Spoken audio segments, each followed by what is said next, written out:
Party की तरफ से 10 प्रस्ताव लाए गए और ये 10 प्रस्ताव हमारे पार्टी के संस्थापक स्वर्गीय रामविलास पासवान जी की तो सम्मान को लेकर के चिराग पासवान जी को आने वाले समय में बिहार में बड़ी जिम्मेदारी और बहुजन नेता के रूप में स्थापित करने और साथ ही साथ ऐसे और मुद्दों पर भी जो बिहार से जुड़े हुए थे इन सभी प्रस्तावों का। नमस्ते, झकास भारत आप देख रहे हैं। अभी लोक जनशक्ति पार्टी रामविलास के प्रांत कार्यालय में है और यहाँ पर राज्य कार्यकारिणी की बैठक चली है। चलिए इस वीडियो के माध्यम से सुनते हैं क्या कुछ कर रहे हैं यहाँ के लोग। सभी हमारे देश के कार्यकारी, सभी हमारे राज्य से आते हैं, राष्ट्रीय हमारे पदाधिकारी जो राष्ट्रीय बिहार से हैं,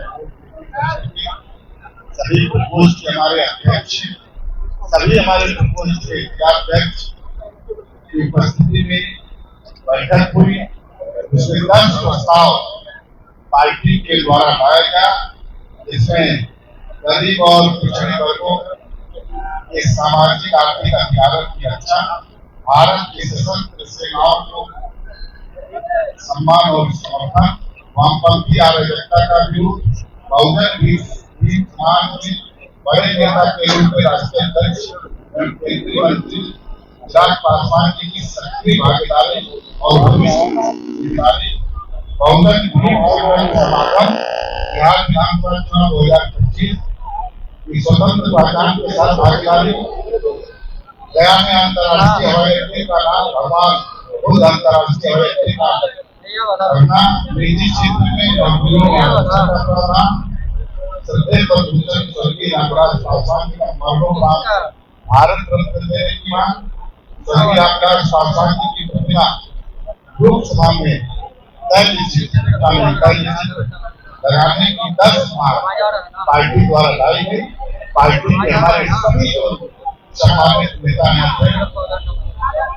सबने इसका समर्थन किया है और यही आज का मुख्य विषय है। और भी हमारे प्रभारी बिहार में भारतीय के हमारे सभी हमारे विलास पांडे जी, संसदीय बोर्ड के हमारे संजय पासवान जी, बहुत सारे सम्मानित हमारे नेता, झारखंड से भी हमारे माननीय विधायक अतिथि हैं। तो ये मूलतः इससे हुई और भी कार्यकर्ताओं ने, नेताओं ने अपनी बात को रखा और लगभग ये मीटिंग 11 बजे से चालू है।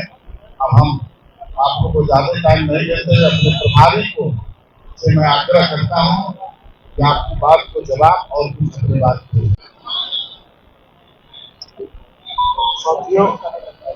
साथियों आज कार्यकारिणी की बैठक में पार्टी की तरफ से 10 प्रस्ताव लाए गए और ये 10 प्रस्ताव हमारे पार्टी के संस्थापक स्वर्गीय रामविलास पासवान जी की तो सम्मान को लेकर के चिराग पासवान जी को आने वाले समय में बिहार में बड़ी जिम्मेदारी और बहुजन नेता के रूप में स्थापित करने और साथ ही साथ ऐसे और मुद्दों पर भी जो बिहार से जुड़े हुए थे इन सभी प्रस्तावों का पार्टी के नेताओं ने, कार्यकर्ताओं ने बड़ी बढ़ चढ़ के समर्थन किया और पूर्ण बहुमत से एक साथ मिल करके इसको पारित कर दिया है। इन सारे प्रस्तावों को अलग अलग जिलों में अलग अलग कार्यकर्ताओं में बिहार में हर जगह प्रसारित किया जाएगा और हमारे जितने भी कार्यकर्ता है, हमारे नेता है, इन्हीं सारे प्रस्तावों को आगे लेकर के बिहार विधानसभा के चुनावों की तरफ बढ़ेंगे। अब आपके कुछ सवाल हो तो उसका करके हम लोग आपको सवाल पूछ सकते हैं।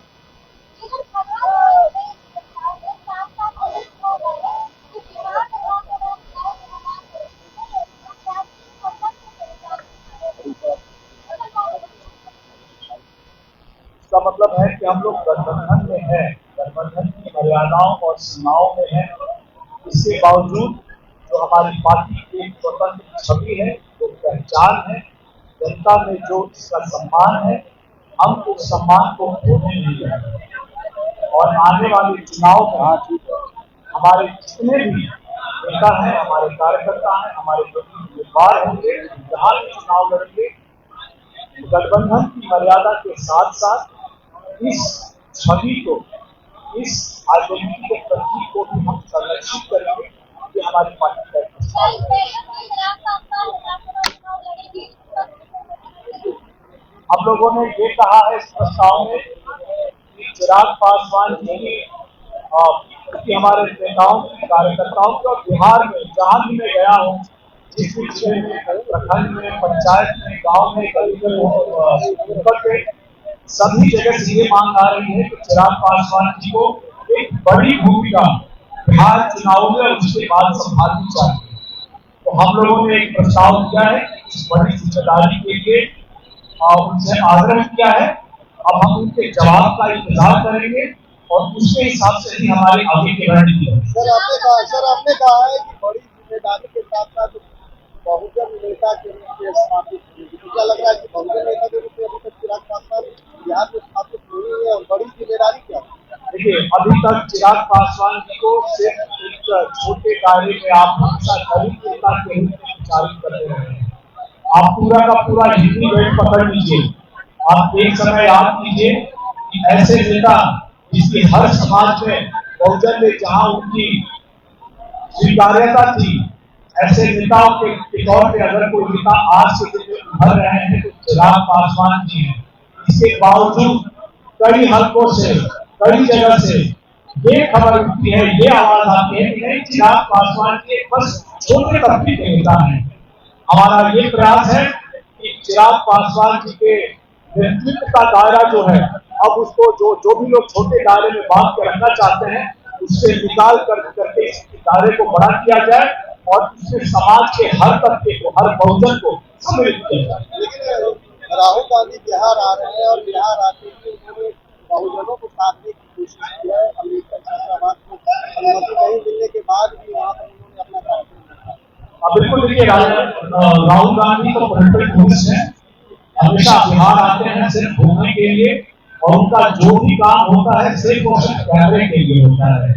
दरभंगा में आए, अम्बेडकर छात्रावास गए, उन्होंने छात्रों को संबोधित किया, क्योंकि यही बताइए, यही जहानाबाद के मखदूमपुर में जो मुश्किल से लगता है कि 150 किलोमीटर होगा, वहां पर जब दलित समाज के लोगों को प्रताड़ित किया गया, उत्पीड़ित किया गया, वहां पर नहीं गए तो ये तो सिर्फ घूमने के लिए आ रहे हैं ना। और आप मुझे साथ में ये भी बताइए कि जो बार बार राहुल गांधी आते हैं, दलितों की बात करते हैं, चले जाते हैं, क्या ये जो न्याय बिहार में देने आए हैं, जहां उनकी सरकार है तेलंगाना में, वहां न्याय क्यों नहीं देते हैं? वहां सबसे पहले उनकी सरकार ने आरक्षण में वर्गीकरण क्यों लागू किया? इसका जवाब दे। क्या यही न्याय है? वहां पर दलितों को, वहां के बहुजनों को 12 लाख रुपए मिलने से व्यवसाय शुरू करने के लिए राहुल गांधी एक व्यक्ति का नाम बताए तेलंगाना में, इसको ये 12 लाख रुपए मिले हैं। क्या यही न्याय है? वहां पर दलितों को, बहुजनों को आवास बनाने के लिए 6 लाख रुपए मिल रहे हैं। कितने लोगों को मिला है? और अगर नहीं मिला है तो आप बताइए, क्या ये न्याय है? वहीं पे तो भूमि पट्टे में और अनुबंध में दलितों को और बहुजनों को 28% आरक्षण मिलना था। कितने लोगों को मिला है? नहीं मिला है तो क्यों नहीं मिला है? राहुल गांधी इसका जवाब दें। राहुल गांधी में वो लोग पॉलिटिकल टूरिस्ट हैं, यहाँ आते हैं, भाषण देते हैं, सिनेमा देखते हैं और चले जाते हैं। राहुल जी एकमात्र राहुल देखिए, जब से राहुल गांधी जी ने कमान संभाली है कांग्रेस की, देखिए उनके राष्ट्रीय अध्यक्ष कोई भी हो, सबको पता है कि कमान जो है वो राहुल गांधी के हाथ में ही है। लेकिन जितनी बार वो प्रयास करते हैं उतनी ही बार वो पीछे रह जाते हैं। इसीलिए राहुल गांधी सिर्फ कांग्रेस के लिए ही नहीं, दलितों के लिए, पिछड़ों के लिए और बहुजनों के लिए भी राहुल है, राहुल।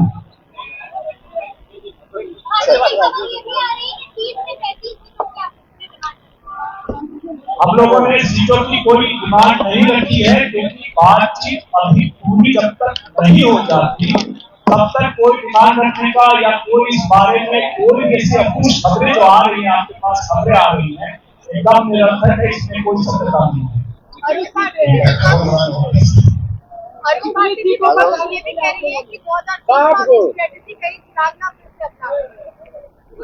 देखिए, हम लोग गठबंधन में हैं, गठबंधन की मर्यादाओं से, सीमाओं से बंधे हुए हैं और ऐसे में चुनावों को लेकर के जो अलग अलग विरोधी अलग अलग आकलन लगा रहे हैं वो सिर्फ और सिर्फ अपने आप को आश्वस्त करने की तैयारी कर रहे हैं ताकि ऐसा कोई भी सिनेरियो बने तो वापस तेजस्वी जी की 80 और 90 की संख्या आ जाए विधायकों की, जो कि अब होने नहीं जा रहा है।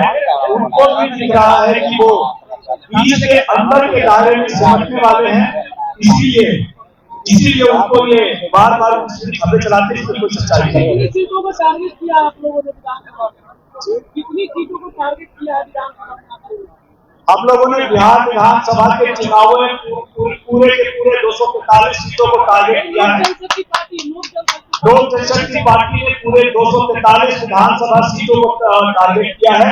जहां गठबंधन में चुनाव लड़ेंगे मजबूती से लड़ेंगे, जहां नहीं लड़ेंगे अपने गठबंधन के सहयोगियों को जिताने का प्रयास करेंगे। आपकी पार्टी कितनी सीटों पे लड़ेगी? गठबंधन में ये तय हो जाने दीजिए, इसकी जानकारी आपको उस पर दे दी जाएगी। विपक्ष का एक व्यक्तिगत से भी सवाल क्या है कि क्या चिराग पासवान जी के पिता का मिला हुआ विरासत संभाल रहे हैं या चिराग पासवान जी वास्तविक में बिहार के लोगों के लिए कुछ करेंगे? बिल्कुल आने वाले समय में बिहार के लोग अभी भी कर रहे हैं, जाति जनगणना की मांग हर नेता ने किया है, लेकिन अगर किसी ने उसको केंद्रीय मंत्रिमंडल में पारित कराने का काम किया है तो चिराग पासवान जी ने किया है और अपने पूरे किया है। लोक जनशक्ति पार्टी रामविलास के प्रांत कार्यालय में और बिहार प्रांत की कार्यकारिणी की बैठक अभी चल रही है। इस बैठक में 2-3 तरीके की प्रस्ताव पारित किए गए, जिसमें स्वर्गीय रामविलास पासवान की तस्वीर को लोकसभा में लगाने की बात हुई है। साथ ही साथ चिराग पासवान को छोटे दलित नेता के रूप में कई लोगों के द्वारा दिखाया जा रहा है। ये बात तय की गई है कि उन्हें बड़े दलित चेहरा के रूप में दिखाया जाएगा। साथ ही साथ कई भूमिका भी दिखाया जा रहा है कि इसमें कैसे हम चिराग पासवान को 2025 के चुनाव में एक बड़ी जिम्मेवारी दे सकते हैं और कैसे चिराग पासवान 2025 के चुनाव में कैसे बड़ी जिम्मेदारी के साथ बिहार विधानसभा चुनाव में 2025 में अपनी शक्ति दिखाएंगे। तमाम खबरों के लिए जुड़े रहे झकास भारत से। मेरा नाम आदित्य कुमार है। आप कैमरे के पीछे रविकांत जी हैं। बहुत बहुत धन्यवाद।